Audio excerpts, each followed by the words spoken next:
Hello there, how are you tonight? Imagine waking up in a world where one woman controls everything: your work, your food, your future, not a distant ruler. Not a story in a book, but a living queen, whose decisions could quietly shape your entire life. You walk through crowded streets, the air is warm, heavy with dust, and somewhere, not too far away, Cleopatra herself is making choices that you will feel without ever seeing her face, and the strange part is, you don't know if she will make your life better, or much worse. Before we step deeper into her world, do me a quick favor. Gently tap that like button. Subscribe if you enjoy these calm journeys, and let me know in the comments where you're watching from tonight. It's always a little surreal seeing how far these quiet stories travel from one screen to so many different places around the world. Now, let's return to ancient Egypt and slowly step into the life of someone living under Cleopatra. The streets of Alexandria are not what you might imagine from your history books. They are not silent avenues of marble and statues. They hum with life. You arrive, perhaps by boat, along the edge of the Nile. The water glistens with the faint orange of a rising sun. Reed boats sway gently, oars cutting through stillness, and the scent of mud, fish, and papyrus floats into your senses. Alexandria itself is a maze of narrow alleys, bustling marketplaces, and sun-scorched stone, merchants calling, bargaining, sometimes shouting in excitement or frustration, children weaving through the crowds, laughing, chasing one another, and the distant, almost imperceptible sound of bells or drums from temples. You notice the workers first, men carrying sacks of grain, women balancing jars of water on their heads, everyone moving with a rhythm, a quiet understanding of their place in the world, a world where Cleopatra's decisions ripple down, quietly, invisibly, but inevitably. Perhaps you are a newcomer, your sandals dusty, your cloak catching the morning breeze. You pause, observing the city awakening. A man sweeps the street, his movements precise, almost meditative, while a child spills a basket of figs, laughter chasing tears. Even the animals seem part of this rhythm, cats slinking silently between legs, dogs sleeping lazily on sun-warmed stones, geese squawking by the river, their wings brushing the water, and then a whisper, not words, but a feeling, a current running beneath the streets, through the people. It is power. Quiet, constant, patient. Cleopatra's Egypt is not a loud kingdom. It is a kingdom of subtle control. Perhaps you hear rumors. Some say she walks among her people in disguise. Others say her decisions are made far from public eyes. Taxes adjusted, grain shipments rerouted, alliances formed and broken, all while the ordinary people go about their day, largely unaware. You find yourself drawn to the riverbank, watching fishermen cast their nets, the water reflecting gold and pink, and you imagine her, somewhere beyond sight, considering which course will keep the Nile flowing, the markets alive, her enemies silent, and perhaps, which of your neighbors will prosper, and which will struggle. The city smells of bread baking in the early sun, of spices and incense drifting from the temple, of sweat and labor, of ambition and quiet fear, and the air hums with possibilities, with invisible strings, and the weight of choices, made by a queen whose gaze, though unseen, falls everywhere. You step further, deeper into the alleys, past carved stone doorways, intricate mosaics that tell stories you barely understand, and every step reminds you. Life under Cleopatra is a balancing act, between survival and favor, between tradition and innovation, between fear and hope, and as the day unfolds, you begin to notice the small details, the way merchants nod subtly to one another, the quiet respect paid to a passing official, the way even a child knows which corners are safe, and which are not. By the time the sun rises higher, painting the city in gold and shadow, you realize something essential. To live under Cleopatra is to feel constantly observed by a queen who may never see you, but whose decisions shape the world you inhabit. And as the evening approaches, as shadows stretch long across the streets of Alexandria, you sense the calm, the quiet rhythm of life, the subtle tension beneath the ordinary, and you begin to understand. This is only the beginning. Tomorrow, you will see the streets of Alexandria at dawn, the city waking fully, and life under Cleopatra continuing, and perhaps you will begin to understand the ways of a kingdom quietly held together by a single mind. The city stretches quietly before you, bathed in the gentle light of dawn. The sun has just begun to rise above the horizon, spilling soft, muted gold across the rooftops of Alexandria. Shadows cling to the narrow alleys, curling around the stone walls like sleeping cats. The air smells of dust, fresh bread, and the faint tang of the Nile. It is a scent that carries the weight of both labor and life. You walk slowly, your sandals brushing against the uneven stones, absorbing the rhythm of the city. The streets are not silent, they hum with the subtle murmur of awakening life. A child giggles in the distance, chasing a stray kitten. A merchant lifts a clay jar carefully onto his stall. A woman balances a water-filled amphora upon her head, steady and unwavering. Each movement is measured, a quiet acknowledgement of the day beginning and the world's intricate machinery turning. The marketplace is slowly coming to life. Stalls of figs, olives, and woven baskets of grain glimmer in the soft morning light, their colors muted but warm, as if painted by the sun itself.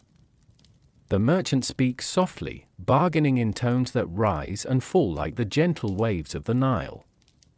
Occasionally, a bell chimes from a distant temple, marking the passage of time in a city governed by order, ritual, and quiet observation. You notice the workers first, men carrying bundles of reeds for roofing, women kneading dough in the shadowed corners of their shops. They move with an innate grace, each step harmonizing with the others. Even the animals have their place here. Cats slink along the edges of the alleyways, careful to avoid the path of carts and feet. Dogs stretch in the warm sun on the stone steps, occasionally letting out a soft, lazy bark. Geese glide across the water at the riverbank, their wings brushing gently against the dawn light. And somewhere beyond your sight, beyond the bustle and laughter and labor, there is power. Cleopatra's influence is invisible, yet palpable. It lies in the arrangement of stalls, the routes the merchants follow, the taxes that will shape a family's survival. You can sense it in the whispered respect paid to a passing official, in the way children instinctively know which corners of the city are safe. Her presence does not need to be seen to be felt. The streets themselves tell stories, if you know how to listen. The stone is worn smooth where generations have walked. The carvings on door frames speak of gods and rulers, victories and losses, moments long past yet still lingering in the texture of the city. Even the moss and ivy that cling to corners seem deliberate, as if Alexandria itself understands the delicate balance of life beneath a queen's gaze. By mid-morning, the river reflects soft golden light that dances across the water's surface. Fishermen adjust their nets, the faint splash of oars mingling with the distant hum of voices. The city breathes with a rhythm both comforting and unyielding, a slow pulse that guides every step, every glance, every decision. Life under Cleopatra is not loud, not dramatic, but constant. It is a quiet tension, a careful negotiation with power that never sleeps. As you wander further, the smells of baking bread and roasting fish mingle with incense drifting from a temple hidden behind stone walls. You pause for a moment, inhaling deeply, letting the city's essence sink into you. Every detail, the warmth of the sun on worn stones, the subtle motion of laundry swaying in the breeze, the distant cry of a child, becomes part of a larger whole. A whole governed by one mind, shaping the flow of life invisibly yet undeniably. And as the day unfolds, the streets reveal the small intimacies of daily existence. Lovers meet quietly in shadowed corners. Elders sit on stone benches, sharing soft-spoken stories with the young. Merchants count their coins carefully, planning for days of prosperity or scarcity. All around you, life moves with gentle insistence, each moment intertwined with another, each choice subtly guided by the unseen hand of the queen. By the time the sun is fully risen, painting the city in muted golds and soft browns, you begin to sense the rhythm of Alexandria. It is not just a city, not just a place, but a living organism, alive with the quiet heartbeat of those who inhabit it. And you understand, with calm certainty, that living under Cleopatra is not about grandeur or spectacle. It is about rhythm, awareness, and the subtle, constant negotiation between the ordinary and the extraordinary. Tomorrow, the day will continue, as life under Cleopatra unfolds in unseen ways, each street, each alley, each silent glance telling the story of a city bound to a queen's quiet but ever-present power. As the day settles over Alexandria, you begin to sense the quiet heartbeat of its people. Life continues along the Nile, among the winding streets and the hum of the marketplace. Yet, beneath the rhythm of daily labor and casual laughter, there is a subtle, invisible presence, a ruler whose gaze touches everyone, though unseen. Cleopatra, to the common people, she is not merely a queen etched in stone or ink. She is the rhythm of their day, the whisper in their routines, the force behind decisions they may never witness. When a baker sets his oven to the right temperature, when a fisherman chooses a spot along the river, when a child knows which street is safest, these choices, in small ways, trace back to her influence.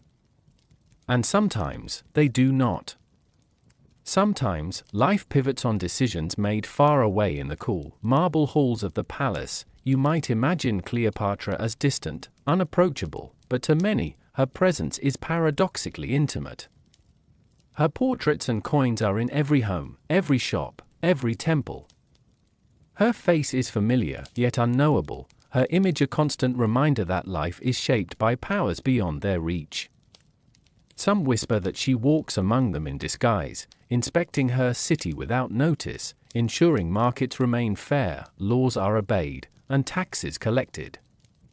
Others say she only ever appears to the elite, her common subjects unaware of her form, yet feeling the effects of her policies in every transaction. Every meal, every day of survival, and survival is never simple. Alexandria is beautiful, yes, but it is also unpredictable. Floods can disrupt trade, taxes can fluctuate without warning, and political currents from Rome ripple through the streets in ways the average citizen may never understand. And yet, they continue. They rise with the sun, they carry water, they knead dough, they sell figs and clay jars. Their lives are quiet, steady, fragile, and enduring, bound to a city that is both a haven and a challenge. You walk through the streets and notice how the common people regard her. Some bow slightly when officials pass, even when Cleopatra herself is unseen. Some whisper her name with reverence, others with fear. Children learn early which words to speak and which to swallow. The elderly shake their heads knowingly, recalling decades under the Ptolemies, knowing that Cleopatra's rule is unlike any before. She is intelligent, shrewd, aware, and alive in ways that can lift or diminish the lives of those around her without ever meeting them face to face. Religion, superstition, and ritual also weave her into the consciousness of the people. Temples honor gods who, in stories and belief, favor or punish based on the ruler's will. A common laborer may offer a silent prayer as he hauls grain, hoping Cleopatra's decisions will favor his family. A woman carrying water may touch an amulet depicting the queen's likeness, as if the image itself could shield her from hardship. Cleopatra's power is tangible, but ethereal, flowing through Alexandria like the Nile itself, quiet, deep, and unstoppable, yet she is not universally loved. Some fear her cunning, whispering rumors in alleyways. Others envy the wealth and privilege of those close to her court. Yet even among suspicion, there is acknowledgement. She shapes the very possibilities of life, and none can ignore her influence. A street vendor may curse the king's taxes, yet still bow before a coin stamped with her face. The common people, in essence, live in a constant negotiation with her unseen authority, balancing hope and fear with each step. And as the sun rises higher, spilling warm light across the city, you realize something essential. Cleopatra is less a person to the commoners and more a presence, a force, subtle and omnipresent. Her laughter may never be heard in their streets, her voice may never command them directly. Yet her decisions ripple through their days, sometimes gently, sometimes sharply, always shaping their existence. You pause on a quiet street corner, observing a mother feeding her children figs, a merchant stacking jars, a scribe writing in soft ink. And you sense how deeply Cleopatra's world touches theirs, how a ruler, unseen, can become the axis around which an entire city turns. In this calm, almost meditative moment, you understand the delicate dance of power, survival, and daily life under a queen whose presence is both invisible and unavoidable. Life in Alexandria is quiet, rhythmic, and alive, yet underpinned by a subtle tension. Cleopatra is not a story in a book, nor a distant figure in marble. She is woven into every gesture, every glance, every quiet breath. And to the common people, she is at once a source of awe, fear, and impossible wonder, a living queen whose decisions ripple gently, invisibly, across the city that is both their home and her domain. Tomorrow, you will witness the weight of taxes and survival, and how life continues under Cleopatra's careful, sometimes unpredictable, watch. The sun rises higher, casting warm, muted light over the streets of Alexandria.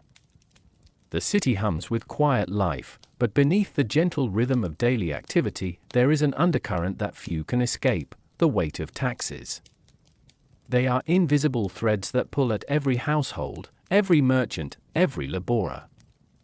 In Cleopatra's Egypt, survival is never just about food or shelter, it is about balance, strategy, and endurance under the ever-present influence of a queen whose decisions ripple through the city like an unseen tide. You walk past a marketplace bustling with activity. Clay jars are stacked meticulously, baskets of figs and grain balanced carefully on woven mats. The merchant speaks softly, bargaining in tones that rise and fall like gentle waves, yet even in these quiet exchanges, there is a constant awareness. Each coin exchanged, each sale made, carries consequences beyond the immediate. Taxes, levies, and tributes are collected with precise, almost invisible calculation, and those who misstep risk the subtle but firm hand of the state. Families move quietly through narrow alleyways. A mother adjusts the wraps on her child's back as she carries a water jug, careful to avoid collisions. The father, a laborer, counts coins with careful hands, each one a token of survival. He knows that a single miscount could ripple through the household's delicate balance. Even the youngest children feel it in the rhythm of their day, the timing of meals, the chores to be completed, the errands run before the heat of noon. Life is organized around necessity, and necessity is organized around the queen's will. The Nile provides a fragile safety net. Its waters nourish fields, drive mills, and offer fish to those who live along its banks. But the river can be unpredictable, and taxes do not pause for low tides or poor harvests. A failed crop may mean additional burdens, an unforeseen levy, or weeks of cautious economy in a household that cannot afford even the smallest mistake. Yet, despite these pressures, life continues. The streets pulse gently with the quiet persistence of people who have learned to navigate the invisible currents of authority and survival. You notice a merchant offering figs to a passerby, his coins clinking softly in his palm. A small boy balances a basket of pottery jars on his head, stepping carefully to avoid cracks or spills. Every movement seems calculated, every glance alert, a reflection of a society in constant negotiation with power. Cleopatra herself may never see these individuals, may never hear their voices, yet the influence of her policies is inescapable. Each coin stamped with her likeness, each decree carried through the city, is a reminder that survival is intertwined with obedience, vigilance, and the rhythm of daily life. Even entertainment, light as it may seem, carries the weight of structure and social expectation. Street performers, musicians, and dancers entertain quietly, their performances measured and careful, mindful of who might be watching or listening. Laughter is subdued, tempered by the knowledge that joy, while fleeting, is never without boundaries. The common people have learned to balance necessity and leisure, finding moments of calm in the rhythm of chores, meals, and the sun's passage across the city. At the edges of the streets, you notice the homes of the wealthy contrasted with the simple dwellings of laborious. Stone and stucco walls, finely painted murals, and carved door frames mark prosperity, while humble mud brick homes with thatched roofs house those who live closer to the limits of subsistence. Yet, both are tethered to the same invisible rules. Taxes, labor obligations, and the constant watch of officials ensure that every household contributes to the fragile machinery of Cleopatra's kingdom. Survival is not merely an act of endurance, it is a negotiation with authority, a dance performed daily with careful steps. As the day stretches onward, the streets fill with movement. Shadows lengthen, and the warm light softens. You pause for a moment, observing a woman who has just returned from the river with water, her child clinging to her side. She smiles faintly at a neighbor, but her eyes are alert, calculating. She knows the delicate balance of her world. Every action, however small, is part of a larger equation. Cleopatra's decisions, on trade, on taxes, on alliances far beyond these streets, touch this woman's life, shaping the possibilities of her survival without ever appearing in person. And in this quiet rhythm, you begin to understand the fragile artistry of life under Cleopatra. Every meal prepared, every coin counted, every chore performed is part of a constant negotiation with unseen authority. Survival is both mundane and monumental, an intimate relationship with power that is at once invisible and unavoidable. Life flows forward in calm persistence, framed by the subtle tension of necessity, yet softened by human resilience, quiet ingenuity, and the gentle hum of the Nile. Tomorrow, you will walk along the Nile, experiencing life along its banks, where water and work, sustenance and survival, meet under Cleopatra's ever-present influence. And you will begin to see how the river itself is a silent witness to the fragile, beautiful balance of daily existence. The Nile flows quietly, stretching its silver-blue ribbon through the heart of Egypt. For centuries, its waters have dictated the rhythm of life, and under Cleopatra, they remain both a lifeline and a reminder of the delicate balance that sustains the city. As dawn softens into morning, you follow the riverbank, watching life unfold in small, intimate moments that reveal the heartbeat of Alexandria under the Queen's subtle influence. Fishermen move with practiced ease, nets glinting with faint morning light as they cast them into the calm waters. The gentle splash of oars punctuates the quiet, a soft rhythm mirrored by the lapping waves against the riverbank. Children run barefoot along the shore, chasing geese or skipping stones, their laughter blending with the soft cries of birds. Women bend over clay pots, drawing water, their hands moving with quiet efficiency honed by years of routine. Along the banks, gardens and plots of vegetables flourish in muted greens and ochres, nourished by the river's slow but vital currents. Men repair small boats or tend to reeds, their work steady and methodical, a dance repeated across generations. Even the simple act of washing laundry becomes a ritual, water drawn from the Nile, garments carefully spread on sun-warmed stones, hands dipped repeatedly in cool, flowing liquid. Life here is a meditation, a quiet choreography guided by necessity, survival, and subtle awareness of the world beyond these waters. Merchants have small stalls near the river, offering clay jars, fresh fish, and woven baskets to passing citizens. Coins pass slowly from hand to hand, their metallic gleam catching the soft sunlight. Taxes, decrees, and trade agreements from distant palaces ripple through these interactions, invisible yet undeniable.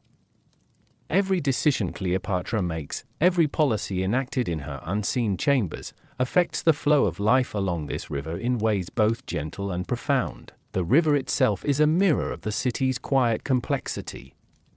Small boats drift slowly past, carrying goods, people, and sometimes messages. Reeds sway lazily in the soft morning breeze, and a lone fisherman hums as he mends a net, the sound swallowed by the calm of water and sky.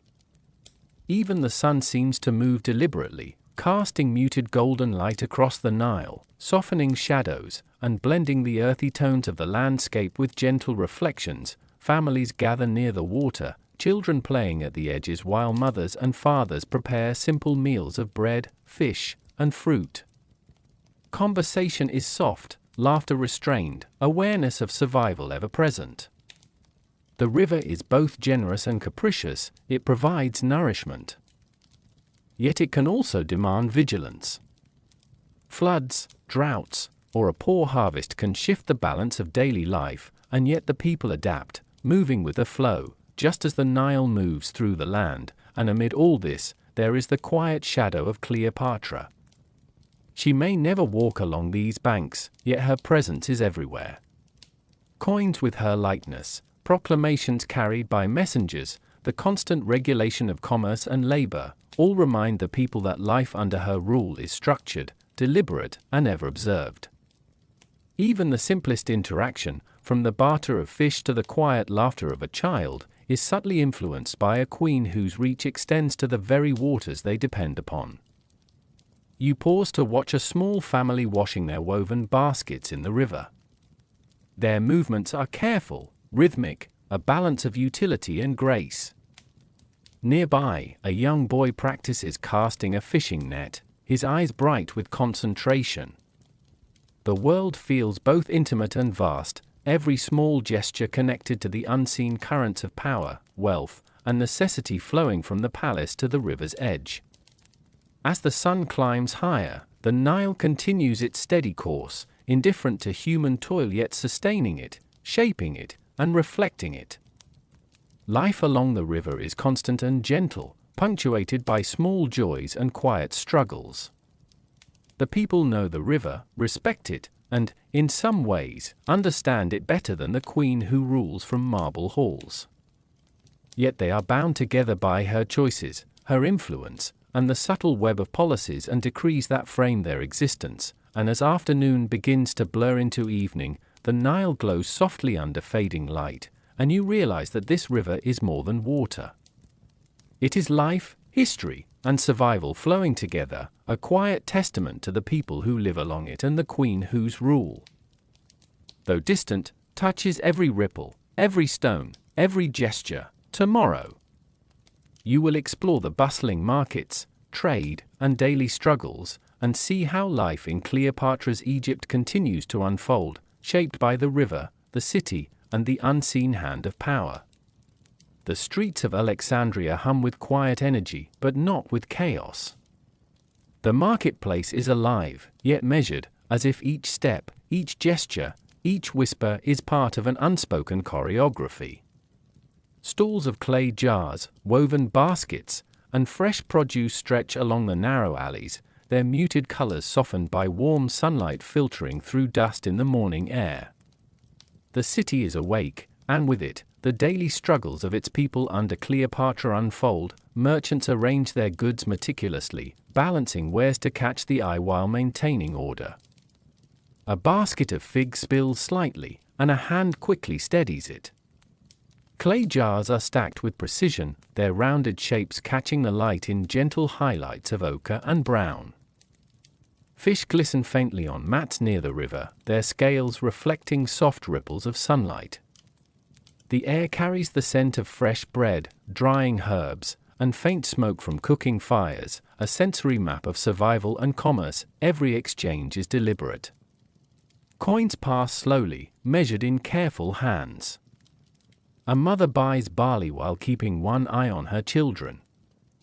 A labour haggles for the price of pottery jars, calculating with precision what he can afford. Each transaction is a negotiation, a balance between desire and necessity, hope and survival. Cleopatra's influence is subtle yet ever-present, woven into the economy of the city, felt in taxes, levies, and the regulation of trade. Every coin, every barter, carries traces of her decisions, echoing silently through the market. You notice the workers, the ones who carry, lift, and arrange. Their movements are rhythmic, efficient, yet not without strain. A man lifts a sack of grain, his arms steady but tired. A woman balances a tray of figs on her head, adjusting carefully with each step. Even in the midst of bustling trade, there is an awareness, a quiet tension that reflects the weight of survival in a city governed by distant authority. Life is not frantic here, it is deliberate, measured, and fragile. The marketplaces are also crossroads of information.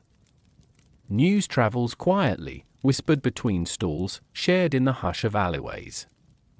Some speak of new decrees, taxes to be paid, or trade opportunities.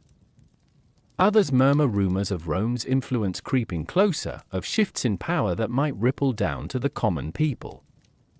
And yet, life continues. Fish are sold, baskets exchanged, goods moved carefully from vendor to customer, each step a small victory in the negotiation of survival. Even the children play amid the market's rhythm, learning early the pulse of commerce and caution.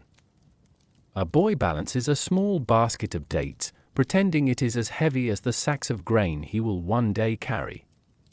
A girl offers small clay figurines to passing shoppers, her voice soft yet persuasive. The marketplace becomes both school and theater, teaching resilience, observation, and the delicate dance between independence and obedience. Beyond the stalls, the streets reveal contrasts. Stone buildings of wealthy traders tower above modest mud-brick homes. Elegant door frames, carved with subtle symbols of gods and rulers, mark prosperity, while simple thatched roofs show lives lived closer to the edge of necessity. Yet all are bound by the same invisible rules. Taxes, regulations, and social expectation thread through every corner, shaping the possibilities of each day. Survival is a negotiation, commerce is a measure of endurance, and life flows according to a rhythm both predictable and precarious. Even moments of rest are tempered by awareness. A woman pauses to sip from a clay jar, her eyes scanning the street. A child leans against a cart, tired from running errands, yet alert to the movements of adults nearby. Every gesture, however small, is part of the balance between labor, need, and the unspoken presence of authority. Cleopatra's influence may not be visible here, yet it is tangible in every coin exchanged, every trade completed, every whispered negotiation. As the sun begins its slow descent, casting long golden shadows across cobblestones and stalls, the market winds down with quiet persistence. Merchants close their stalls, children return home, and families gather along the streets or near the riverbanks. The hum of life softens but does not cease. Even in calm, there is awareness, a gentle tension that underscores every day. Survival is fragile, work is constant, and the unseen hand of the queen shapes the rhythm of existence. And as evening light washes over Alexandria, you sense the delicate artistry of daily life. Markets, trade, and struggle are not merely transactions, they are the ongoing dialogue between people, necessity, and power. Cleopatra's world touches every gesture, every glance, every measured step, reminding the city's inhabitants that life under a living queen is both ordinary and extraordinary, mundane yet profoundly shaped by decisions far beyond their sight. Tomorrow. you will explore the language of power and class, and see how invisible hierarchies shape every interaction, every glance, every choice in the streets of Cleopatra's Alexandria. In Alexandria, the streets speak in whispers of hierarchy, in subtle gestures and carefully measured interactions. Life under Cleopatra is a constant dance of observation and awareness, where even the smallest action can convey respect, deference, or ambition.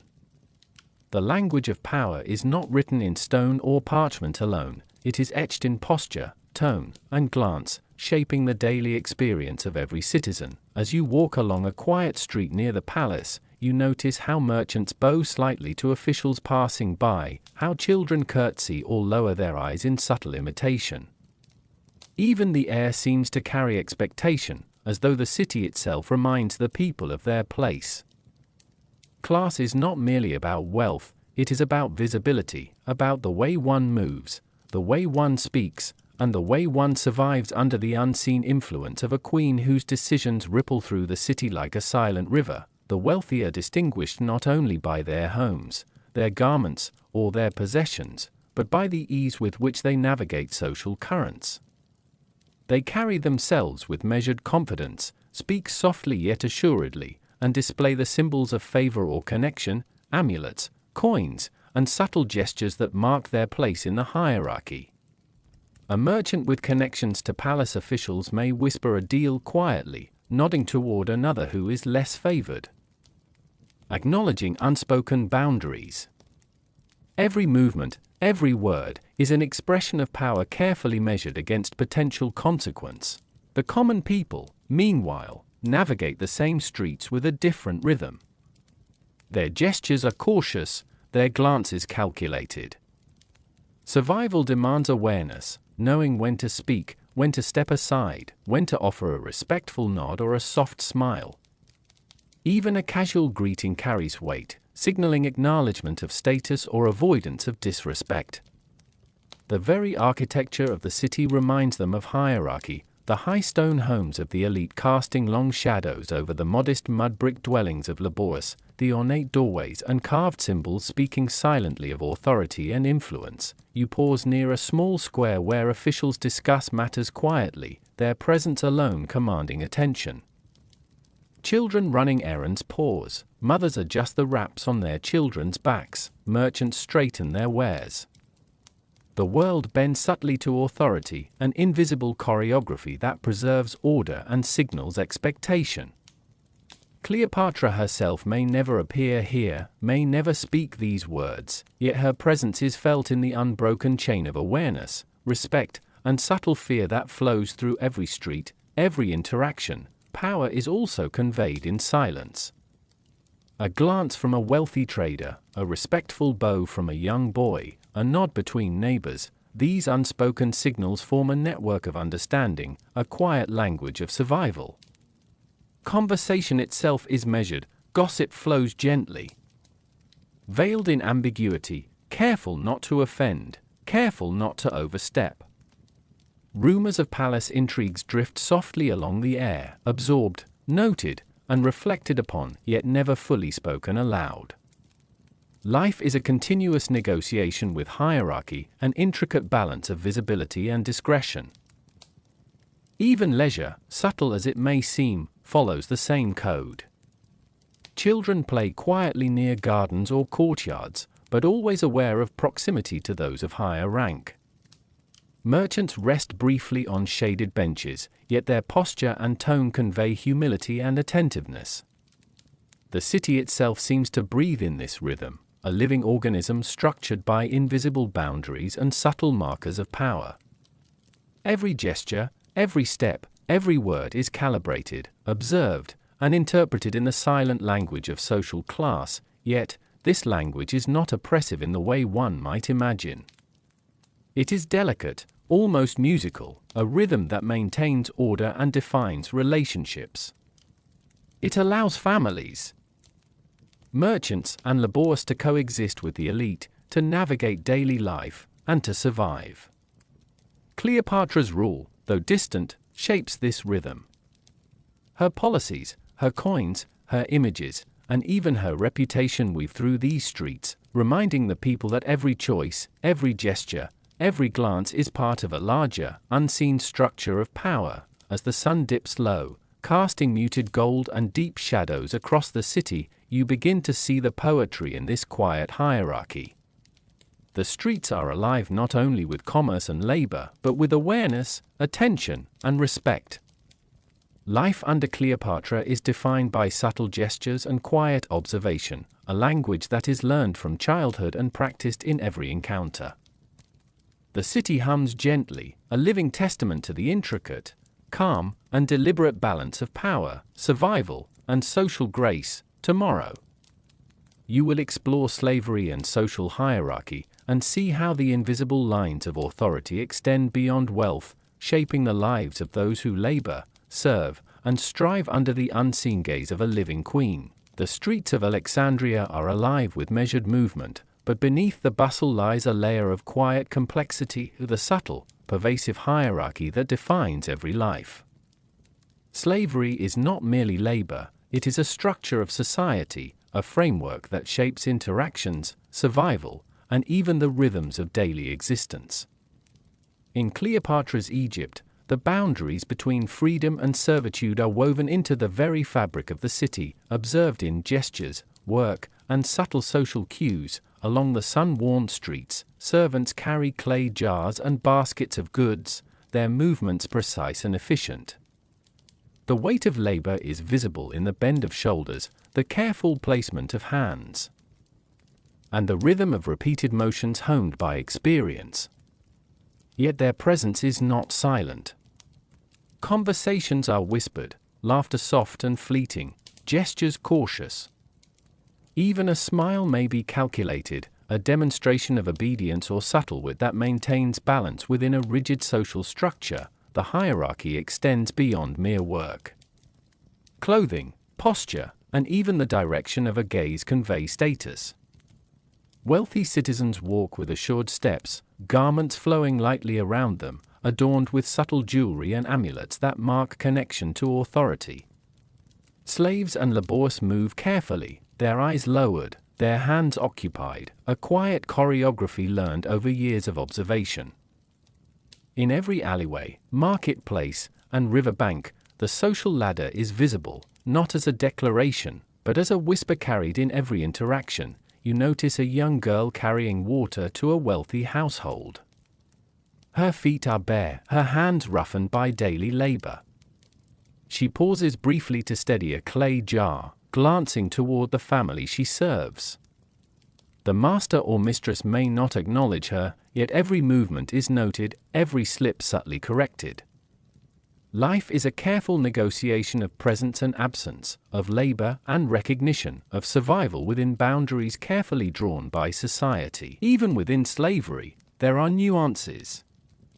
Some serve within the home, attending to domestic tasks, preparing meals, or tending gardens. Others labor in the streets, carrying goods, repairing structures, or assisting in the markets. Each role carries its own rules, its own expectations, its own quiet dignity and danger. The relationships between slaves, their masters, and the surrounding society form an intricate web, guided by custom, law, and the pervasive influence of the queen whose decisions reach even into these intimate spaces. The city itself reflects this hierarchy. Stone houses of the wealthy tower above mud brick homes and modest courtyards, while narrow alleys serve as paths for laborers and servants. Every street corner, staircase, and doorway carries subtle cues: who belongs where, who commands, who observes.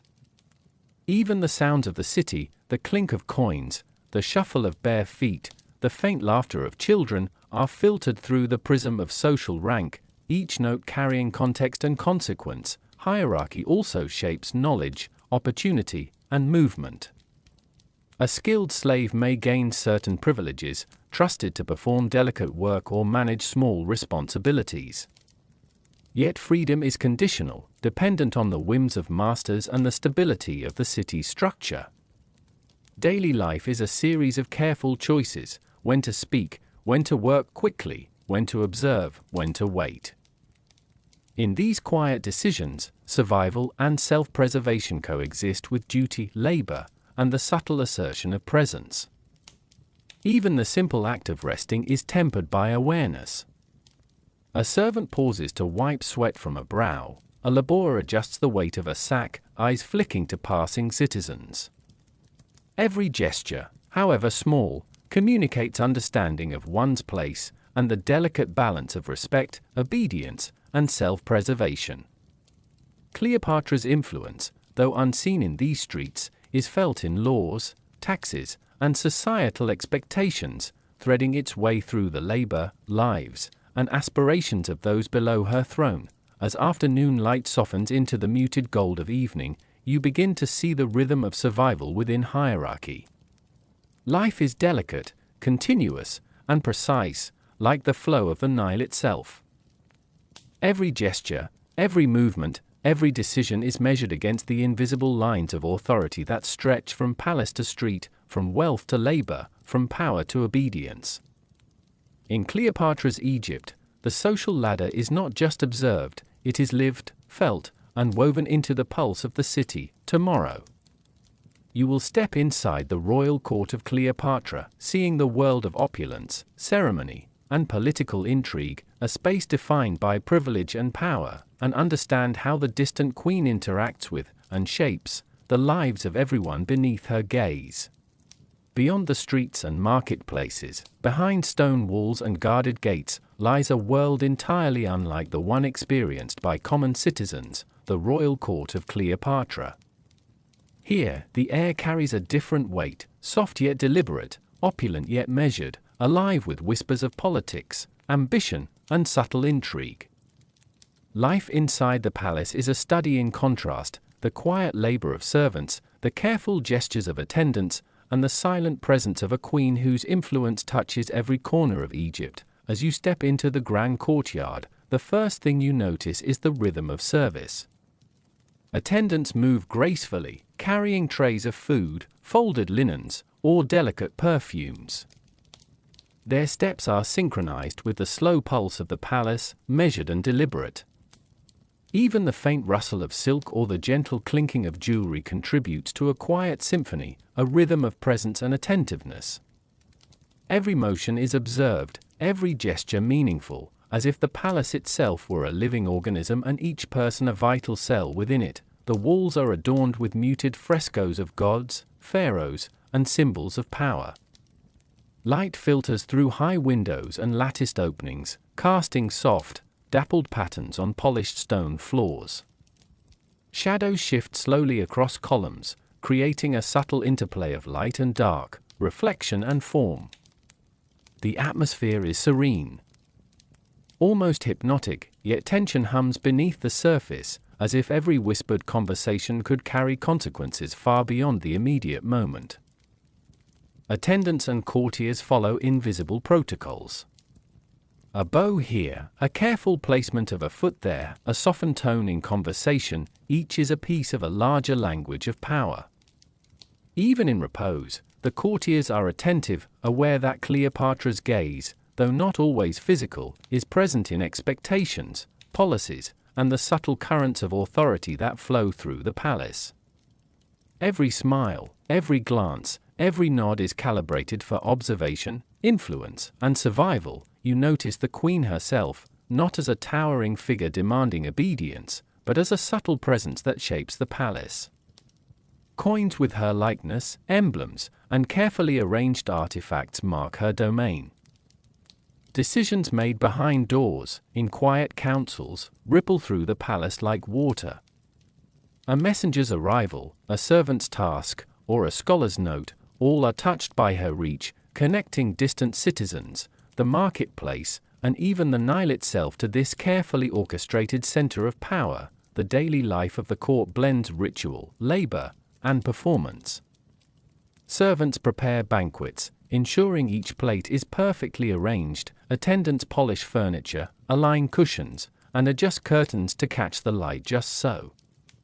Courtiers move through halls in elegant, measured steps, exchanging whispered conversations and subtle gestures that convey respect, loyalty, or ambition. There is no rush. No clamor, only the quiet, deliberate pulse of a system designed to maintain order, prestige, and subtle control. Even leisure is structured. Musicians play soft melodies on lyres and flutes, their notes drifting through corridors, enhancing calm yet demanding attention. Scholars and advisors consult in quiet chambers, exchanging knowledge in hushed tones, balancing information, politics, and etiquette. Every element of the court, sound, movement, color, texture, is carefully aligned to project power, inspire respect, and maintain harmony, while simultaneously preserving an undercurrent of tension. The Queen's decisions, while distant from common streets, are tangible here. A decree may affect trade, alter duties, or influence alliances. Courtiers and attendants adjust their roles accordingly. The palace a microcosm of the wider kingdom. Even in silence, the mechanisms of authority hum beneath polished surfaces, reminding every inhabitant that power is both visible and invisible, gentle yet pervasive, patient yet demanding. As afternoon shifts toward evening, the golden light softens, casting long shadows that accentuate the palace's elegance and calm. The day's rhythms wind down slowly, yet the pulse of authority, ritual, and expectation continues. Even as courtiers retire to quiet chambers and servants finish their tasks, the presence of Cleopatra remains, quiet, measured, and absolute, a living force connecting every stone, every gesture, and every breath in the palace to the wider world beyond its walls. Tomorrow, you will explore beauty, myth, and political power, seeing how Cleopatra's appearance, charisma, and cultivated image shaped not only the court but also the perception of power across Egypt and the world. Within the walls of Alexandria's palace, Cleopatra's presence is felt even before she is seen. Beauty in her world is not merely adornment, it is strategy, a subtle instrument of influence that shapes perception, loyalty, and fear. Every gesture, every detail of her appearance, every carefully arranged hair or piece of jewelry is a tool, an extension of power as ancient and enduring as the Nile itself. The courtiers and attendants move quietly, aware that beauty here carries significance far beyond the personal. Mirrors reflect the soft glow of oil lamps, highlighting delicate lines of kohl around the eyes, subtle patterns in silk garments, and the polished shine of jewelry. Cleopatra's visage is almost mythic. A deliberate fusion of allure and authority, designed to command attention while concealing calculation beneath serenity. The court absorbs her image, and with it, the unspoken assertion of influence over every person in her presence. Myth and rumor mingle seamlessly with reality. Stories of her charm, intellect, and cunning ripple through Alexandria, whispered along streets and market stalls, echoed softly by merchants and children alike. Some speak of her as a goddess walking among mortals, others as a queen whose gaze alone could shape the fate of nations. Yet behind these tales is deliberate orchestration, an understanding that perception itself is a form of power, and that a carefully cultivated image can achieve what armies or decrees cannot. Even in moments of quiet, her influence is tangible. Courtiers adjust posture, gestures, and tone, aware that perception matters as much as action. A hand rests lightly on a throne's edge, a necklace is repositioned, a scarf is draped with precise elegance. Each act communicates presence, control, and expectation. Subtle, almost invisible, the language of beauty intersects with the mechanisms of power, creating a harmony that governs behavior and shapes loyalty. The palace mirrors her philosophy, elegance, and order intertwined with strategy.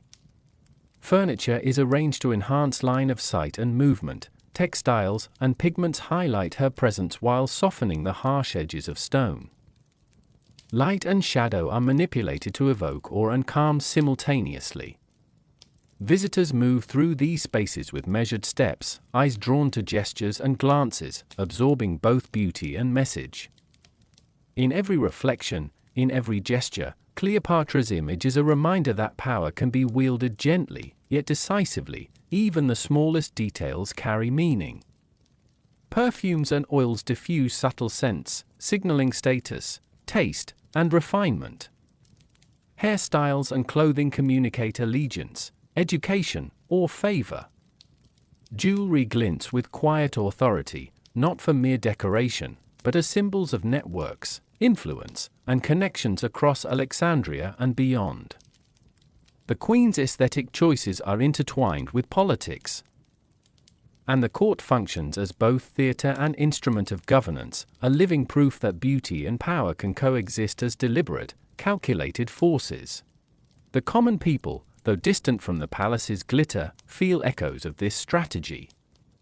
Coins, statues, and public ceremonies reinforce her image, reminding citizens that power is not abstract, it is a presence, almost tangible, that touches lives, governs decisions, and shapes society. Even in streets, marketplaces, and along the Nile, whispers of her beauty and myth thread through conversation, subtly influencing behavior, expectation, and belief, and yet, beauty in Cleopatra's world is not merely superficial. It is inseparable from intellect, charisma, and the quiet assertion of control. Her gaze, measured and deliberate, her speech, soft yet precise, and her image, curated with care, combine to wield influence that is profound, pervasive, and enduring. Power is both seen and felt, cultivated in ritual, performance, and presentation, and projected outward to shape a kingdom. As twilight filters through palace windows, the glow of oil lamps casts warm, muted reflections across marble and textiles. Cleopatra's presence lingers in corridors, in courtyards, in every subtle signal of her design.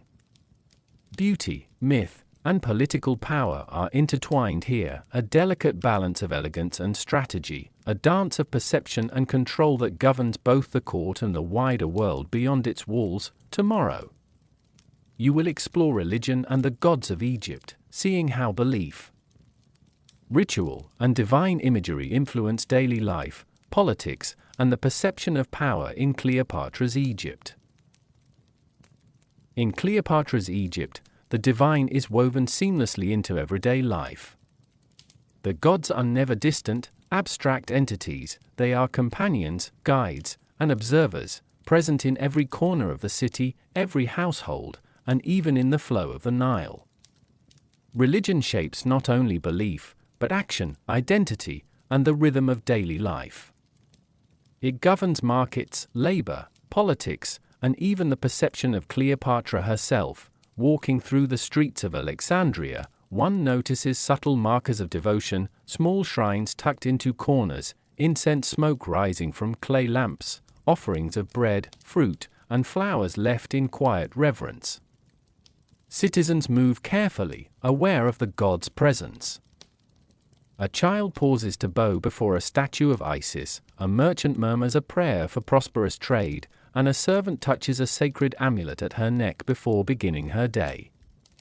These gestures are not grand or theatrical, they are intimate, personal, woven into habit and consciousness, soft but persistent in influence. The temples themselves are magnificent yet calm spaces, designed to inspire or without overwhelming the senses. High ceilings and carved columns create gentle shadows, while sunlight filters through latticed openings, highlighting intricate hieroglyphs and muted frescoes. Priests move with deliberate grace, tending altars, preparing offerings, and maintaining ritual order. The sound of water, the soft crackle of oil lamps, and the faint scent of incense create a tranquil rhythm, a meditative backdrop to devotion that touches both the eye and the spirit. Religion also intersects with governance. Cleopatra herself embodies the sacred and the political. Her image is sometimes intertwined with divine symbolism, reinforcing her authority and legitimizing her rule. Citizens, courtiers, and visitors alike perceive her as a living bridge between the mortal and divine, a queen whose decisions are informed not only by strategy but by an understanding of cosmic order. Statues, coins, and ceremonial rituals reinforce this perception, extending influence far beyond the palace walls. Daily life is permeated by ritual awareness. Even simple acts, drawing water from the Nile, preparing bread, or lighting a lamp at dusk, carry echoes of religious tradition. Families recite prayers before meals, travelers leave offerings at roadside shrines, and merchants invoke gods for prosperity. These quiet acts structure society, providing continuity, reassurance, and a shared moral framework that persists amidst the challenges of survival, labor, and political tension. The pantheon of Egypt is vast and nuanced. Isis, Osiris, Horus, and Anubis each hold specialized domains, and citizens' devotion reflects both personal inclination and social expectation. Festivals, even when observed privately, mark the passage of time and align human activity with celestial rhythms. The god's presence is subtle yet persistent, a calm undercurrent that shapes thought, action, and even emotion, imbuing life with meaning and rhythm. Even slaves and laborers participate in these quiet rituals. A servant may touch an amulet before starting her work. A laborer may pause mid-task to whisper a prayer for safety and endurance. These practices are not coerced but ingrained, comforting in their repetition, a reminder that even the smallest life exists within a broader, divine order. Religion, in this sense, is both solace and structure, a gentle but pervasive force shaping social harmony and personal conduct. Temples, though centers of power, also serve as spaces of reflection and calm. Soft shadows from towering columns, flickering oil lamps, and the gentle murmur of ritual prayers create an environment of serenity. Citizens linger quietly, not merely for obligation but for contemplation, connection, and the subtle reassurance that the divine is present, observing, and guiding. As evening falls, the city is bathed in muted gold and soft shadows, and the temples glow faintly in the waning light. The gods remain ever present, a quiet, comforting influence threading through the lives of citizens and courtiers alike. Cleopatra's rule, intertwined with divine symbolism, reinforces the idea that mortal and divine coexist in a delicate, sustaining balance. The rhythm of daily life, labor, devotion, and governance flows gently, guided by both human and sacred forces. Tomorrow, you will step into temples, priests, and ritual life, exploring the inner workings of Egypt's sacred spaces, the ceremonies that structure society, and the people whose lives are devoted to maintaining the delicate balance between gods and mortals. Within the heart of Alexandria and throughout Egypt, temples stand as quiet witnesses to centuries of devotion, guiding the rhythm of daily life under Cleopatra. These sacred spaces are more than architectural marvels, they are living centers where humanity meets divinity, where rituals unfold in gentle patterns, and where priests maintain both spiritual and social order. As you approach the temple courtyard, the atmosphere shifts subtly. The air carries a faint scent of incense and oil, mingling with the warm, dusty aroma of sun-baked stone. Columns rise gracefully, their surfaces etched with hieroglyphs and muted frescoes depicting gods, goddesses, and the passage of time. Shadows move slowly across floors, cast by the latticework of sunlight filtering through high windows. Each step is soft, measured, respectful, as if the ground itself holds an unspoken command for stillness. Priests move with deliberate calm, performing tasks that balance the sacred and the practical. They arrange offerings of fruit, bread, and flowers with precise care, each placement reflecting both devotion and symbolism. Soft chants echo through the halls, a rhythm that structures their day and the day of those who come to witness or participate. There is no haste, no clamor, only the quiet cadence of ritual, punctuated by the flicker of oil lamps or the gentle ripple of water from sacred basins. Temples are not solely for ceremony. They are centers of learning, guidance, and governance. Priests advise citizens, interpret omens, and maintain records that connect human affairs to divine expectation. Their presence is calm yet authoritative, a reminder that spiritual order is inseparable from social order. Every gesture, pouring water, arranging offerings, lifting a candle, carries meaning, a subtle choreography observed and respected by all who enter. Even outside the temple walls, life is intertwined with ritual. Citizens pause to touch sacred symbols, to whisper prayers, or to leave small tokens of devotion before continuing their day. Marketplaces, streets, and homes reflect echoes of temple life, where the sacred informs behavior, provides guidance, and reinforces the invisible threads connecting society, governance, and the divine. In this way, religion is not a separate part of life, it is life itself, soft yet persistent, like the constant flow of the Nile. Inside the temple, the hierarchy of priests is visible but unobtrusive. Senior priests guide novices with gentle instruction, their voices calm and measured, explaining symbolism, correct placement of offerings, and the subtle timing of rituals. Every participant, whether high-ranking or low, contributes to a living, breathing ecosystem where devotion and discipline coexist. The rituals themselves are neither loud nor imposing, they are slow, deliberate, and immersive, designed to evoke reflection, serenity, and a sense of continuity. Daily rituals are punctuated by seasonal ceremonies and public observances. Festivals, while grand, are not chaotic, they unfold with structure and grace, allowing citizens to participate, observe, and internalize the presence of the divine. Music, soft chants, and the gentle rustle of garments combine with the smell of incense and the filtered light to create an environment of calm reverence. Even moments of celebration are tempered with meditation and awareness, emphasizing balance, harmony, and reflection. The palace and the temples exist in a subtle dialogue. Priests and courtiers coordinate, ensuring that political actions respect sacred tradition. Cleopatra herself is observed in connection with these rituals, her presence harmonizing authority and devotion. Coins, statues, and ceremonial events link her rule to the divine, creating a seamless integration of human and spiritual governance.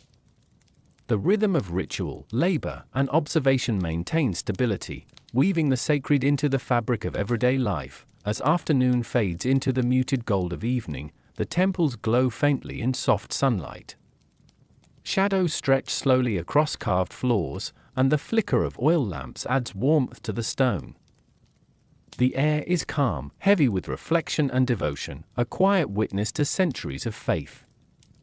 Citizens leave slowly, steps measured, voices hushed, carrying the presence of the gods into streets and homes, while priests remain attentive, guardians of continuity and harmony. Tomorrow, you will explore food, diet, and simple meals, discovering how daily sustenance, markets, and culinary practices were shaped by culture, environment, and the subtle influence of hierarchy in Cleopatra's Egypt.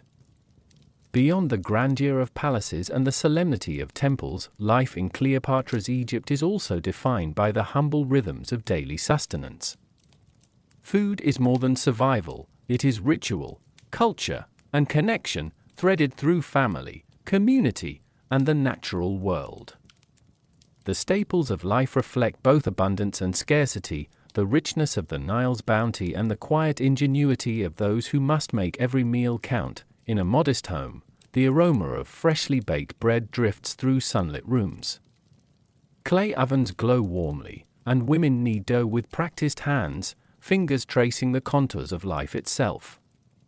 Lentils, chickpeas, onions, and garlic simmer gently in clay pots, mingling fragrances in a soft, inviting symphony. Even the simplest meal carries subtle layers of flavor, shaped by tradition, local produce, and careful attention. The Nile itself dictates the rhythm of diet. Fish, caught early in the morning, is salted, dried, or roasted over gentle embers.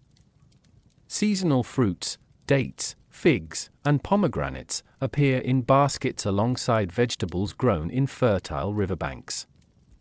The colors are muted yet rich, earthy browns, deep greens, and warm golds, reflecting both the environment and the understated beauty of nourishment. Markets are quiet theaters of daily life, alive with subtle movement.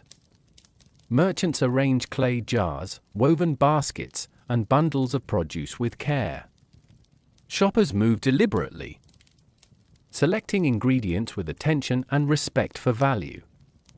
Children watch from the edges of the stalls, occasionally sampling small bites of fruit or bread, their faces calm and reflective. The rhythm of exchange is measured, almost ritualistic, emphasizing both the practicality and the quiet poetry of daily sustenance. Food is also a marker of social hierarchy. The wealthy enjoy more elaborate meals, honey, imported spices, rich breads, and poultry. Their tables are set with polished pottery, linen, and delicate utensils. Meanwhile, the common people rely on simpler fare, bread, legumes, and seasonal vegetables.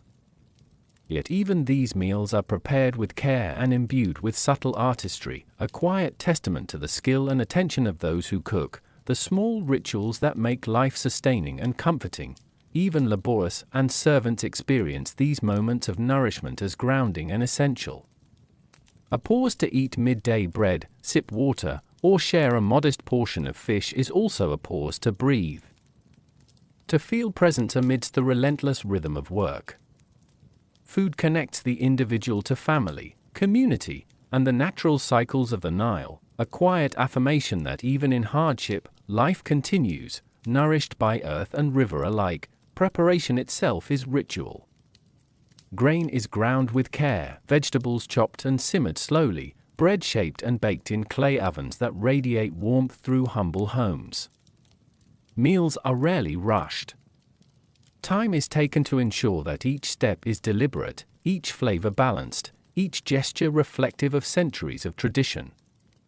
Even in its simplicity, every meal carries echoes of culture, history, and the enduring presence of the river that nourishes all life. Meals also reflect adaptability. When fish is scarce or crops falter, citizens adjust gracefully, incorporating herbs, legumes, or grains into their diet. This quiet resourcefulness is woven into daily life, a lesson in patience and observation, a reminder that sustenance is both fragile and resilient.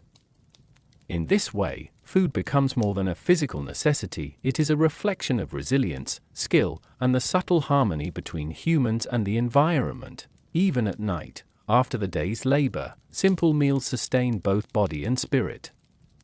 Candles or oil lamps illuminate modest tables, creating warm pools of light against stone floors.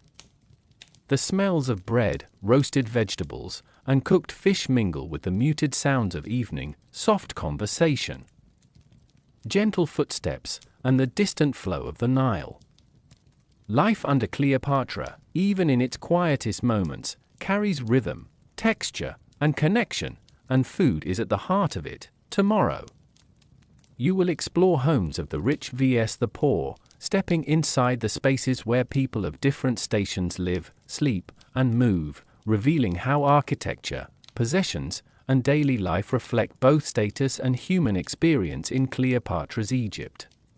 In Cleopatra's Egypt, the contrast between homes of the wealthy and those of common citizens is both subtle and striking.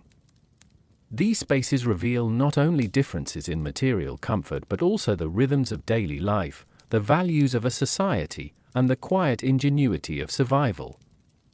Each dwelling, whether grand or modest, carries stories, routines, and the pulse of human life along the Nile. The homes of the rich are elegant yet restrained, designed to convey status without unnecessary extravagance. High ceilings, polished stone floors, and carved columns create airy interiors that reflect light softly. Walls are adorned with muted frescoes depicting gods, ancestors, and natural scenes, palms, rivers, and lotus flowers.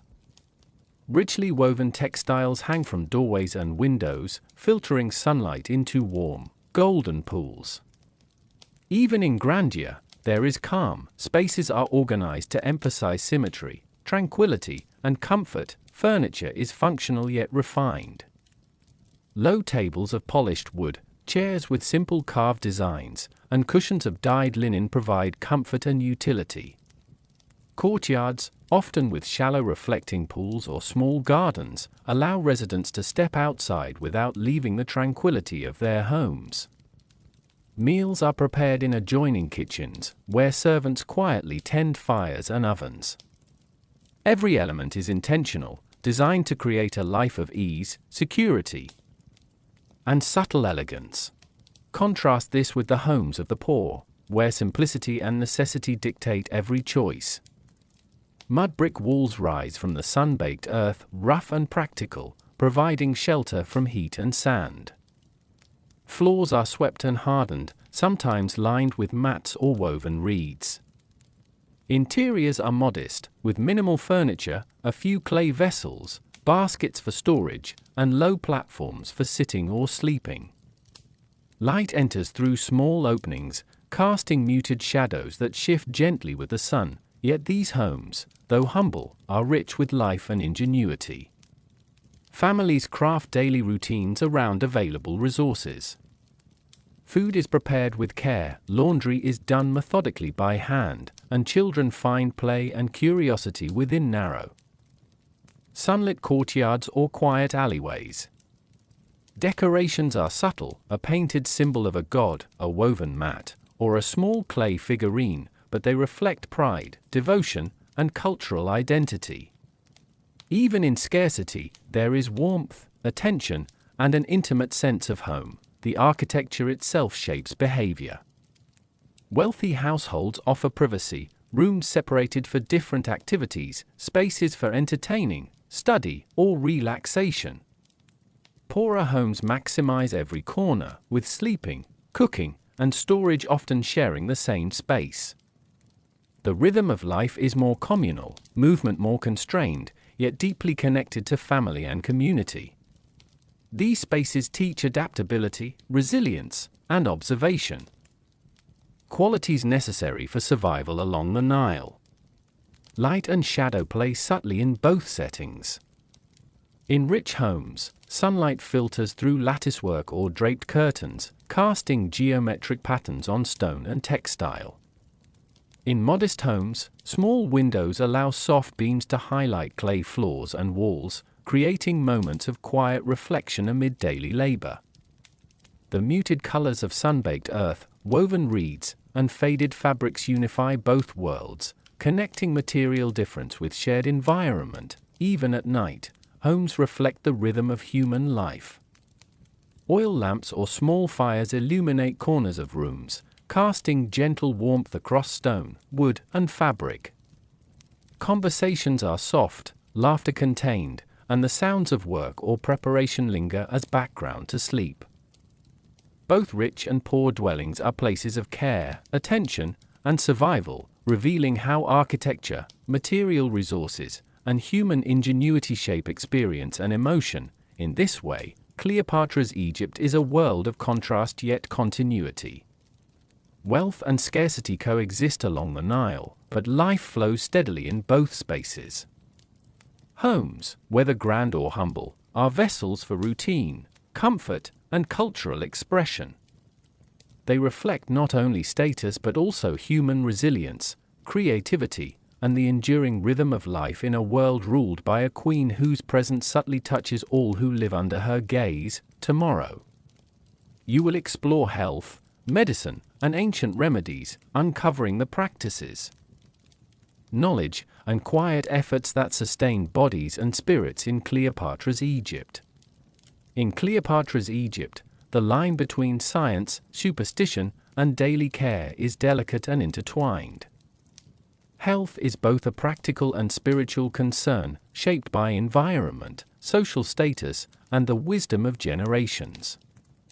Remedies are crafted not only from observation but also from tradition, belief, and the subtle rhythms of the Nile itself. Citizens pay attention to the signals of the body and the environment.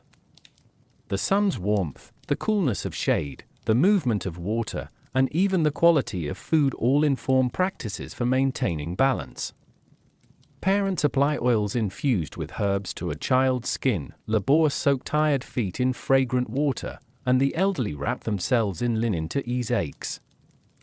Each action is measured, deliberate, and mindful, connecting body and spirit in a quiet ritual of care. Temples and homes alike serve as centers of healing. Priests, herbalists, and midwives combine practical knowledge with spiritual guidance. Oils, poultices, and poofs of fragrant herbs are prepared with precision. Some remedies are simple: garlic for infections, honey for wounds, or castor oil for digestive care. Others are complex, combining minerals, plant extracts, and ritual recitations to align body, mind, and spirit. The process is slow, deliberate, and soothing, emphasizing prevention as much as cure. Observation plays a critical role. Experienced healers note patterns, the rise and fall of fevers, the effect of seasonal changes, or the subtle signals of fatigue. Remedies are adjusted carefully, never rushed, and administered with a calm, attentive hand. The goal is not only to treat illness but to maintain equilibrium, to gently restore harmony without disrupting the delicate balance of daily life. Even in the palace, these practices carry weight. Cleopatra's physicians attend her with diligence, preparing oils and baths, noting her well-being, and suggesting minor adjustments in diet or ritual. Health is closely tied to status, yet even the common citizen practices their own small, intimate forms of care, using accessible herbs and knowledge passed down through generations. In this way, medicine is both a personal and communal responsibility. The Nile itself is a source of healing. Its waters are used for bathing, washing, and even in poultices. Mud from the riverbed may be applied to soothe the skin, while certain plants growing along its banks provide gentle remedies. The environment and medicine are inseparable. Citizens learn to observe, harvest, and apply nature's gifts with care and respect, cultivating a relationship between human life and the natural world. Hygiene is woven into routine. Daily washing, careful food preparation, and attention to clean water are subtle yet powerful acts of preservation. Even the smallest gestures, rinsing hands before meals, covering wounds, or tending minor cuts, carry significance. In Cleopatra's Egypt, prevention is often as valued as cure, and mindfulness of one's body and surroundings is a quiet but persistent practice. Mental health is also considered. Stories, ritual, music, and reflection provide calm and perspective. Even the act of walking along the Nile, observing birds and fish, or tending a small garden is therapeutic, allowing the mind to rest while the body rejuvenates.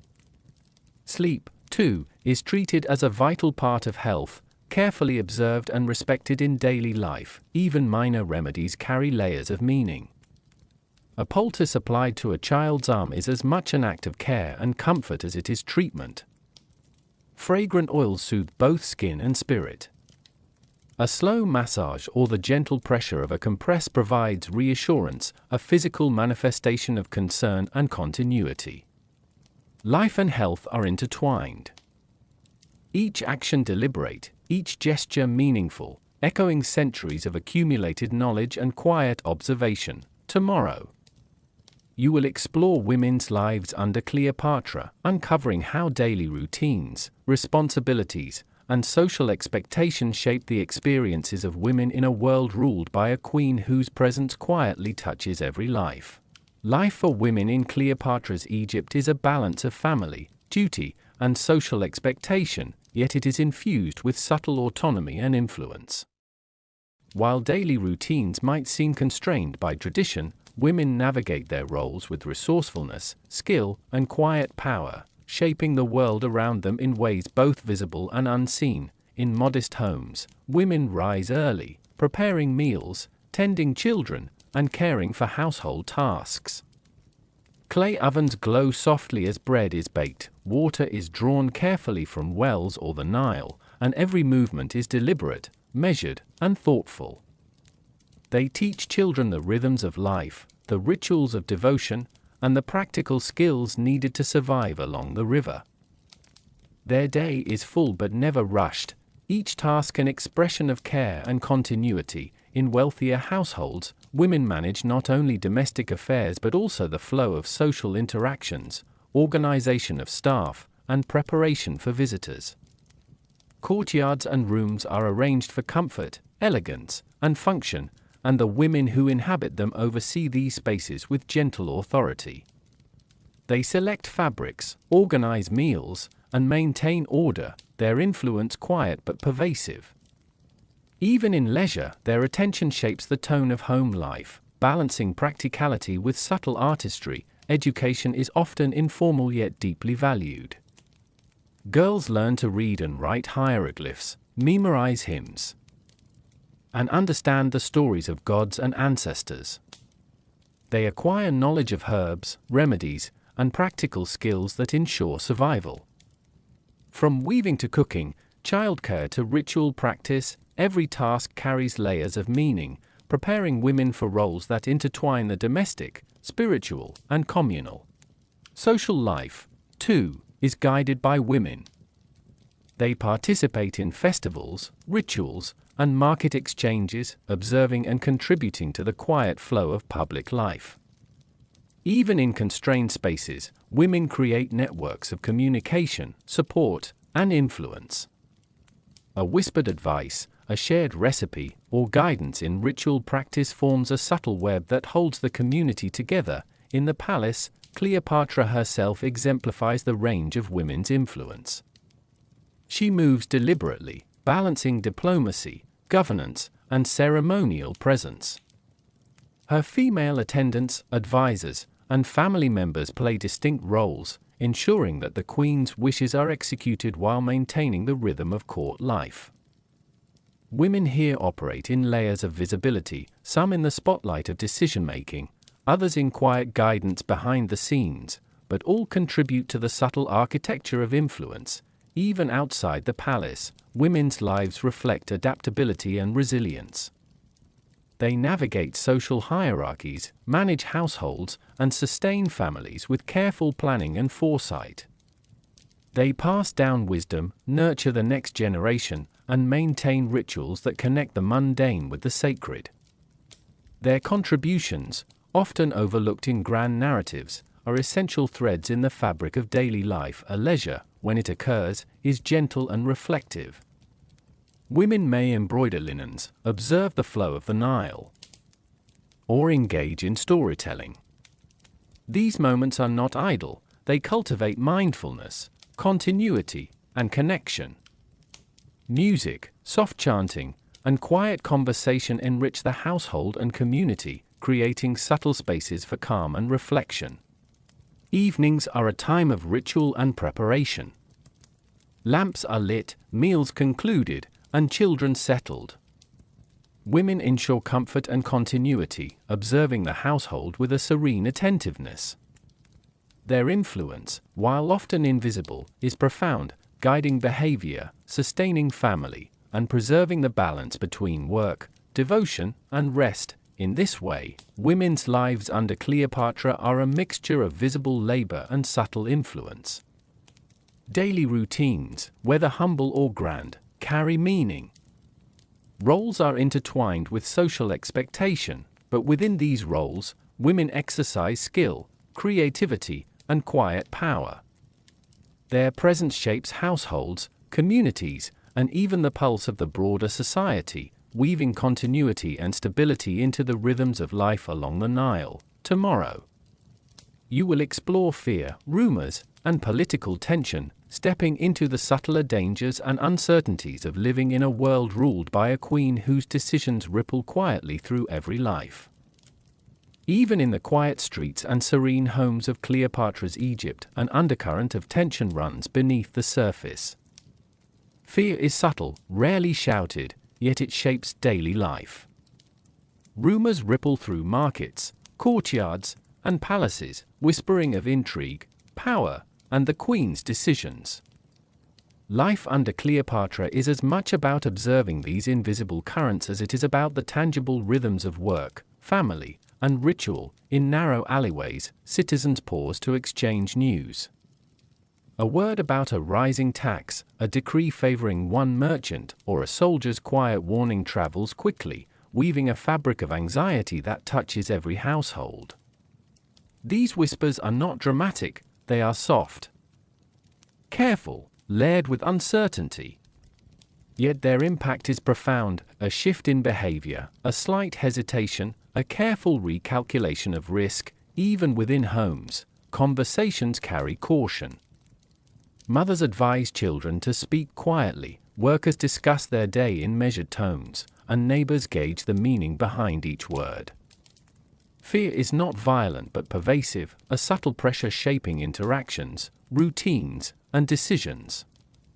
It is both a shield and a burden, guiding caution while reminding all that their lives are connected to forces far beyond the immediate eye. In the marketplace, tension is understated but tangible. Merchants glance toward the streets where soldiers patrol, buyers and sellers negotiate carefully, mindful of both price and perception. A single rumor can alter choices, shifting alliances and attention with quiet efficiency. Yet amidst this, daily life persists: baking, weaving, trading, teaching. Life moves forward with resilience, even under uncertainty, maintaining calm amidst the subtle currents of political anxiety. Within the palace, tension is more refined, measured in whispers and subtle gestures. Cleopatra's court thrives on careful observation, where advisors, attendants, and officials navigate a delicate balance of loyalty, ambition, and discretion. A glance, a pause, or a delayed response carries meaning, conveying information without overt expression. Political life is a choreography of nuance, a quiet dance in which every participant is aware of both opportunity and risk. Fear, rumors, and political tension also affect the young and the old. Children notice the cautious glances of adults, the hushed tones of conversations, and the careful movements of visitors. Elders speak in measured stories, passing warnings and guidance without overt alarm. Even the environment, walls, corridors, and market streets, seems to absorb these subtle vibrations, reflecting the pervasive awareness of unseen authority. Yet, there is a paradoxical calm. Awareness tempers recklessness, teaching mindfulness and patience. Citizens learn to observe, interpret, and adapt. Fear becomes a quiet teacher, guiding behavior without overt disruption. Rumors, though unsettling, encourage vigilance, attentiveness, and strategic thinking. Political tension, though invisible in its mechanics, shapes the flow of life like a slow current beneath a calm river. The Nile itself mirrors this duality. Its surface is serene, reflective, and slow-moving, yet beneath, unseen currents carry strength and change. Life along its banks mirrors this rhythm, calm on the surface, subtly influenced by forces hidden beneath. Cleopatra's rule, though distant to many, is felt in these undercurrents, shaping choices, caution, and the quiet endurance of daily life. Even in sleep, fear and awareness persist subtly. Citizens rest in rooms lit softly by lamps, listening to distant sounds and imagining distant consequences. Shadows from flickering flames ripple across walls, merging with imagination and reflection. Dreams may carry whispers of rumors or echoes of tension, yet the rhythm of night offers respite, a temporary suspension of vigilance, allowing calm to seep slowly back into body and mind. Life under Cleopatra is a delicate balance between safety and uncertainty, routine and observation, calm and tension. Fear, rumors, and political nuance are never overtly violent, yet they touch every aspect of existence. They teach resilience, attentiveness, and patience, reminding all who live under her reign that life is lived not only in actions but in perception, subtlety, and awareness of forces beyond oneself. Tomorrow, you will explore Rome's shadow over Egypt, stepping further into the complex world of international influence and the quiet pressures that extend beyond the Nile's banks, affecting daily life, allegiances, and survival. Beyond the Nile, beyond the bustling streets and quiet homes of Alexandria, another presence looms: Rome. Its shadow stretches across Egypt, subtle yet pervasive, influencing trade, politics, and the daily life of those who live under Cleopatra. Rome is distant, yet its reach is felt in whispers, coins, soldiers, and the delicate balance of diplomacy. Merchants handle Roman coins with care, noting their value and origin. A new shipment of olive oil or wine arrives from the Mediterranean, accompanied by documentation, promises, and warnings. Even ordinary citizens sense Rome's influence in the prices of goods, in the habits of traders, and in the strategies of local officials. Cleopatra herself must navigate these pressures. Her decisions quietly resonating through markets, homes, and public spaces. In the streets, one can observe subtle reminders of Rome. Traders speaking in foreign tongues, inscriptions on buildings, and occasional soldiers in Roman attire serve as constant symbols of influence. Citizens watch carefully, adjusting behavior, negotiating alliances, and observing the shifting tides of power. The shadow is never threatening in overt violence, yet it shapes the rhythm of life, teaching vigilance, adaptability, and awareness. Political tension grows from this subtle presence. Cleopatra must maintain authority while balancing Rome's interests. Her advisors whisper strategies, her court deliberates quietly. And every decree is considered for its wider implications. The Queen's influence is strong, yet it is tested constantly by the delicate interplay of domestic stability and foreign power. Life under her reign requires both trust in leadership and recognition of forces beyond the Nile. Even in domestic life, Rome's influence is tangible. Wealthy households adopt new luxuries, fine linens, imported wines, and exotic spices. Knowledge of Roman customs spreads through conversation, travel, and observation. Education includes awareness of foreign diplomacy, currency, and manners. For ordinary citizens, Roman presence is more abstract, yet the changes in trade, taxation, and commerce touch every corner of existence. The Nile itself reflects this broader horizon. Ships from distant ports glide silently along the water, their sails catching the sun. Each vessel carries goods, ideas, and news from lands far beyond Egypt. People along the river notice them with curiosity and contemplation, understanding that their world, though anchored to the Nile, is connected to a wider, more complex reality. Rome's shadow is part of this greater network, both distant and intimately close. Cultural exchange follows quietly in its wake. Roman art, language, and fashion begin to weave into daily life. Citizens observe, adopt, and adapt these influences, balancing them with traditional Egyptian customs. The subtle merging of cultures is gentle yet persistent, shaping clothing, architecture, and even storytelling. Cleopatra herself navigates this blending with care, ensuring her people retain identity while acknowledging foreign influence. At night, the presence of Rome is reflected in contemplation and conversation. Families discuss changes in markets, visitors share news from afar, and individuals quietly measure how distant power touches their lives. Lamps flicker across stone floors and clay walls, shadows stretching long and calm, reminding everyone that even faraway forces can ripple through the intimate rhythm of daily existence. Rome's shadow is a teacher in subtlety. It encourages awareness, patience, and strategic thinking. Citizens learn to observe patterns, anticipate shifts, and adapt without overt disruption. Cleopatra's reign is strengthened by this careful dance. Her ability to manage foreign influence while preserving domestic stability defines the resilience of Egypt. In this way, life under Cleopatra is a balance of near and far, local and foreign, calm and tension. Rome is a quiet presence, neither oppressive nor distant, but pervasive enough to shape commerce, culture, and the rhythm of daily life. Its shadow reminds all who live along the Nile that their world is larger than the streets they walk, the homes they inhabit, and the rituals they practice. Awareness becomes a tool for survival, understanding, and quiet influence, tomorrow.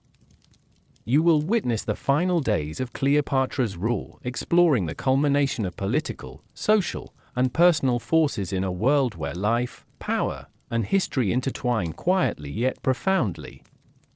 The final days of Cleopatra's reign are quiet yet charged with a subtle gravity.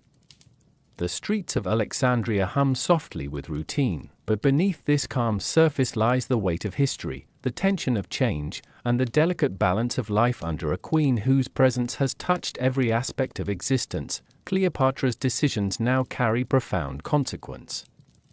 Each decree, each meeting, each diplomatic gesture is measured carefully, knowing that the smallest action can ripple across households, markets, and distant territories. Citizens sense this quiet intensity without witnessing it directly, feeling the subtle shifts in trade, taxes, and social rhythm. Life continues, yet it is tempered by awareness, reflection, and cautious observation. In the palace, her attendants and advisors move with practiced precision. Preparations for audiences, messages, and gifts are meticulous, almost ritualistic, reflecting the seriousness of these final days. The Queen herself walks through halls with calm composure, her gaze steady, her presence commanding yet serene. Even as uncertainty lingers, there is grace, a deliberate calm in every gesture, reminding all that authority can coexist with quiet dignity. Outside the palace, citizens experience the final days in nuanced ways. Merchants note changes in the flow of trade, families discuss distant events with hushed curiosity, and children observe subtle shifts in their parents' expressions. The Nile, reflecting soft sunlight, mirrors this duality, smooth and serene on the surface, yet carrying unseen currents beneath. Awareness of change permeates daily life without breaking the rhythm of simple tasks. Political tensions are present but muted. Roman influence remains a quiet force, yet Cleopatra navigates it with skill, balancing diplomacy, domestic stability, and legacy. Her decisions are informed by years of observation, learning, and intuition. The pulse of governance, though invisible to many, is constant and deliberate, touching markets, homes, and courtyards in subtle, almost imperceptible ways. Even small acts carry weight. A decree adjusting taxes, a gesture of favor toward a household, or the careful distribution of grain affects daily life, shaping comfort, survival, and social harmony. Citizens, though removed from the seat of power, are connected through these gentle ripples. Learning to live with awareness, adaptability, and patience, as the days pass, there is a rhythm of reflection and continuity. Lamps flicker in quiet rooms, soft conversations fill the evenings, and families settle into calm routines, aware of the impermanence of power yet anchored by daily ritual. Life, though touched by history, continues in small acts of care, preparation, and observation. The Queen's influence extends even into private spaces. Homes reflect subtle changes in decor, trade goods, and domestic arrangements, each echoing broader shifts in leadership. Women manage households with quiet skill, passing down routines, remedies, and guidance. Children learn the rhythms of life along the Nile, absorbing lessons of vigilance, adaptability, and the subtle ways authority shapes existence. Evenings along the river are reflective. Citizens pause, observing the water's gentle flow, the distant sound of oars, and the shifting light on stone and reed. Cleopatra's presence, though physically distant, is felt in these quiet moments, a reminder of the fragile, interconnected network of decisions, actions, and consequences that define life in her reign. As the final days unfold, there is both melancholy and calm. The city is aware that history is moving forward, that change is inevitable, yet the ordinary moments, bread baking, children playing, merchants trading, families resting, persist with gentle continuity.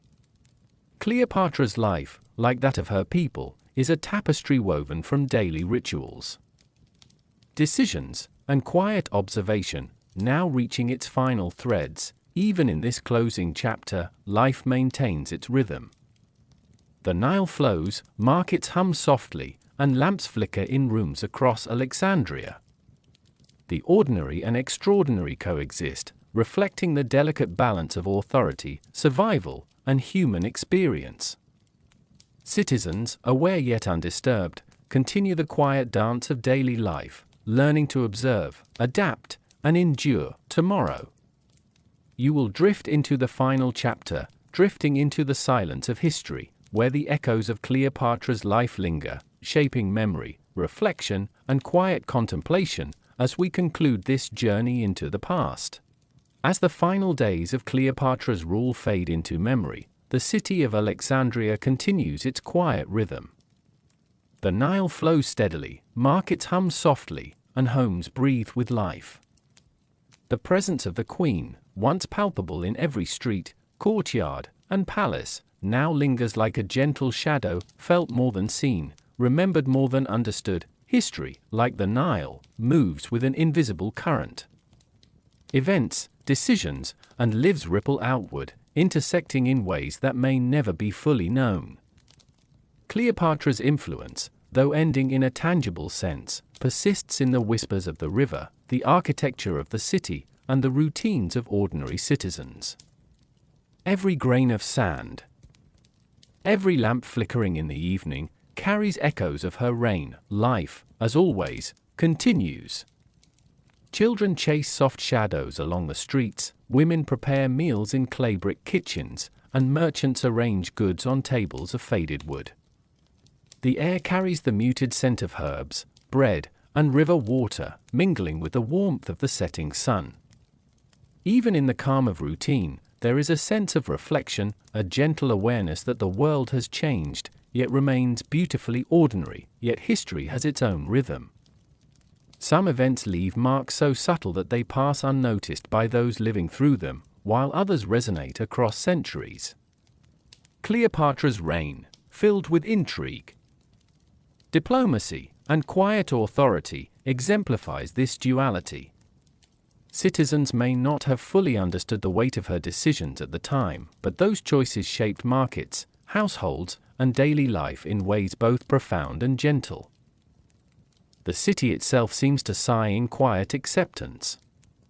Stone walls hold warmth from the sun, streets echo softly under the steps of passers-by, and the Nile mirrors the fading light with calm continuity. Time softens the edges of fear, tension, and power, leaving behind the serene, almost melancholic beauty of memory. Life continues, guided by the rhythms established long ago, a testament to resilience, adaptation, and the quiet endurance of human existence. Even as night falls, there is a gentle calm. Lamps are lit in homes, shadows stretch across stone floors, and families settle into rest.